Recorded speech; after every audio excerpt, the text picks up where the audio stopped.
গল্পটা একটু গ্রাম কেন্দ্রিক। বিশ্বস্ত একজন ম্যানেজার, সে আসলে যে ক্যারেক্টারটা প্রবালদা করছে, হ্যাঁ, ছোট কাকুর টিমেরই একজন কিডন্যাপ হয়ে গেছে।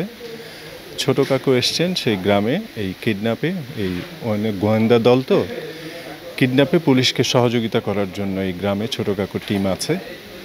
তো এই পুলিশ এবং গোয়েন্দা টিম মিলে এই ছোট কাকুর টিমের ওই এসএসকে উদ্ধার করে। এই হচ্ছে টোটাল গল্পটা। ছোট কাকুর রহস্যের আসলে শেষ নেই।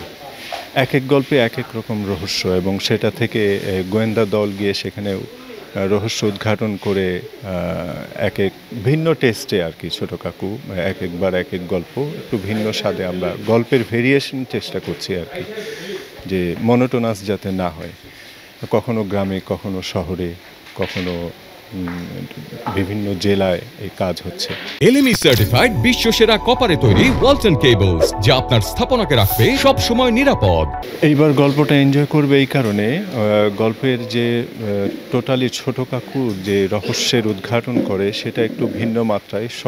শহর থেকে ট্রাভেল করে গ্রামে আসছে, গ্রামে এসে বিভিন্ন চড়াই উতরাইয়ের মাধ্যমে অবশেষে এসএসকে উদ্ধার করে। এটা আসলে মজার হবে। গল্পটার আঙ্গিকটা খুবই চমৎকারভাবে সাজানো হয়েছে। ছোট কাকুতে আমি যদিও প্রতিটা পর্বের সঙ্গেই থাকি, প্রোডাকশনের সঙ্গে থাকি, তারপরেও বিভিন্ন চরিত্রে বিভিন্ন সময়ে কাজ করছি।